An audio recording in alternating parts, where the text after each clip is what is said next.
പുറത്തിൻ്റെയും 15 വരുന്ന ഫേസ്ബുക്ക് കൂട്ടായ്മയും സ്ഥാനാർത്ഥിയായി ഞാൻ നോമിനേഷൻ കൊടുത്ത ആ സമയം മുതൽ കോൺഗ്രസിൻ്റെ ശ്രീ കെ സി ജോസഫിൻ്റെ ആളുകൾ എന്നെ നിരുത്സാഹപ്പെടുത്തുവാനും ഭീഷണിപ്പെടുത്തുവാനുമുള്ള ശ്രമവുമായി ബന്ധപ്പെട്ട് മുമ്പോട്ട് പോവുകയാണ്.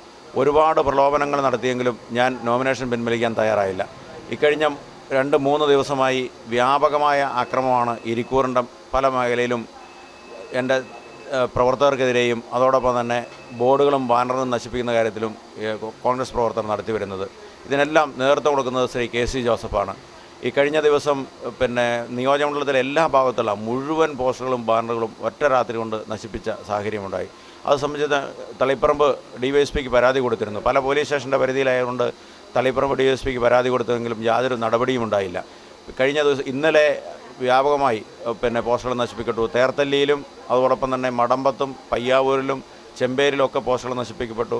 അതുമാത്രമല്ല, ഇന്നലെ അനൗൺസ്മെൻറ്റ് വാഹനത്തെ ചെങ്ങളായിൽ തടഞ്ഞു നിർത്തി അത് അടിച്ചു പൊളിച്ച സാഹചര്യമുണ്ടായി.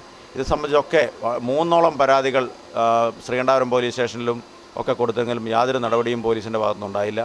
ഇന്ന് രാവിലെ വീട് കയറുകയായിരുന്ന അഭ്യർത്ഥന കൊടുക്കുകയായിരുന്ന സഹപ്രവർത്തകരെ മർദ്ദിച്ച് തെറിഞ്ഞ് കരയത്തഞ്ചാലിലെത്തിയ വിവരമന്വേഷിക്കാൻ വേണ്ടി കരയത്തഞ്ചാലിലെത്തിയ ഞാൻ പ്രവർത്തകരെ കാണാതെ എന്താണ് സംഭവിച്ചതെന്നറിയാൻ വേണ്ടിയും അവിടുത്തെ കരയത്തഞ്ചാലിലെ വികാരിയച്ഛനെ റൂമിൽ കയറി കണ്ട് കാര്യങ്ങൾ സംസാരിച്ചതിന് ശേഷം ഇറങ്ങി വരുമ്പോൾ അനീഷ് ചെമ്പനാനി എന്ന യൂത്ത് കോൺഗ്രസിൻ്റെ നേതാവിൻ്റെ നേതൃത്വത്തിൽ ഒരു പറ്റം ആളുകൾ കോൺഗ്രസ് പ്രവർത്തകർ 8ഓളം കോൺഗ്രസ് പ്രവർത്തകർ വാഹനം തടഞ്ഞു നിർത്തി എന്നെ അതിക്രൂരമായി വലിച്ചു പുറത്തേ അടിച്ചിട്ട് മർദ്ദിക്കാൻ ശ്രമിക്കുകയാണുണ്ടായത്.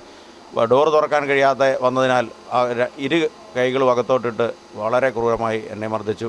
അതുപോലെ എൻ്റെ വണ്ടിയുടെ പുറകിലിരുന്ന സഹപ്രവർത്തകനായ ബെന്നിയെ ഒരുപാട് മർദ്ദിച്ചു. ഒരു 15 മിനിറ്റോളം വാഹനം തടഞ്ഞു നിർത്തി ഈ ആക്രമണം ഇവർ തുറന്നു. ഞങ്ങളെ മുമ്പോട്ട് പോകാൻ അനുവദിക്കാതെ തുറന്നു. മാത്രമല്ല, ഇനി ഒരു നിമിഷം ഇലക്ഷൻ പ്രചരണവുമായി ബന്ധപ്പെട്ട് മുമ്പോട്ട് പോയാൽ വീട് കത്തിച്ചു കളയും, നിന്നെ ബാക്കി വെച്ചേക്കില്ല എന്ന് പറഞ്ഞുകൊണ്ട് അതിശക്തമായ ഭീഷണി മുഴക്കിയിട്ടാണ് അവർ നിന്നത്. ആ സമയത്ത് കണ്ണോളി ബേബി എന്ന് പറയുന്ന ആൾ ഒരു അനൗൺസ്മെൻറ്റ് വാഹനത്തിൽ ആ പഞ്ചായത്തിലുണ്ടായിരുന്ന അനൗൺസ്മെൻറ്റ് വാഹനത്തിൽ അതുവഴി വരികയും ഞങ്ങളെ ആക്രമിക്കുന്നത് കണ്ട് അദ്ദേഹം ഇറങ്ങി വരികയും അദ്ദേഹം ഞങ്ങളെ രക്ഷിക്കാൻ ശ്രമിക്കുന്നതിനിടയിൽ അദ്ദേഹത്തെ ഞങ്ങൾ മുമ്പിൽ വെച്ച് അവർ അതിക്രൂരമായി 8ഓളം ആളുകൾ ചേർന്ന് മർദ്ദിക്കുകയും തുടർന്ന് നിലത്തിട്ട് ചവിട്ടുകയും നിലത്തോടെ വലിക്കുകയും ചെയ്തു. അതിക്രൂരമായ മർദ്ദനമാണ് ഈ അനീഷിൻ്റെ നേതൃത്വത്തിലുള്ള കോൺഗ്രസ് പ്രവർത്തകർ നടത്തിയത്. സ്ഥാനാർത്ഥിയായ ശ്രീ കെ സി ജോസഫിൻ്റെ അറിവോടും സമ്മതത്തോടും കൂടിയാണ്, പരാജയഭീതി പൂണ്ട ശ്രീ കെ സി ജോസഫിൻ്റെ അറിവോടും സമ്മതത്തോടും കൂടിയാണ് ഇത്തരമൊരു ക്രൂരമായ പ്രവർത്തനങ്ങൾ ഇരിക്കൂറിൽ അരങ്ങേറുന്നത്. എപ്പോഴും കോൺഗ്രസ്സുകാർ എപ്പോഴും പ്രസംഗിക്കുന്നത് CPM അക്രമകാരികളാണ്. അതുകൊണ്ട് CPMൻ്റെ അക്രമത്തെ ജനാധിപത്യ രീതിയിലാണ് ചെറുക്കേണ്ടത്, ഗാന്ധിയൻ മാർഗത്തിലാണ് ചെറുക്കേണ്ടതെന്ന് പറയുന്ന അതേ ആളുകൾ തന്നെയാണ് ഒരു നോമിനേഷൻ കൊടുത്ത് ഇന്ത്യൻ ഭരണഘടന അനുശാസിക്കുന്ന അവകാശമായ ഒരു പൗരൻ്റെ ജനാധിപത്യ ബോധത്തെ വെല്ലുവിളിച്ചുകൊണ്ട് ഒരു നോമിനേഷൻ കൊടുത്ത് മത്സരിക്കാൻ പോലും അനുവദിക്കാതെ വെല്ലുവിളിച്ചുകൊണ്ട് കടന്നു പോകുന്നത്. ഇനി തെരഞ്ഞെടുപ്പ് പ്രചരണത്തിൽ മുമ്പോട്ട് പോകാൻ കഴിയാത്ത സാഹചര്യമാണുള്ളത്. അവർ തെരഞ്ഞെടുപ്പ് പ്രചരണത്തിൽ മുമ്പോട്ട് പോയാൽ ബാക്കി വെച്ചിലേക്കില്ല എന്ന ഗുരുതരമായ ഭീഷണിയാണ് അവരുടെ ഭാഗത്തുനിന്ന് ഉണ്ടായിരിക്കുന്നത്.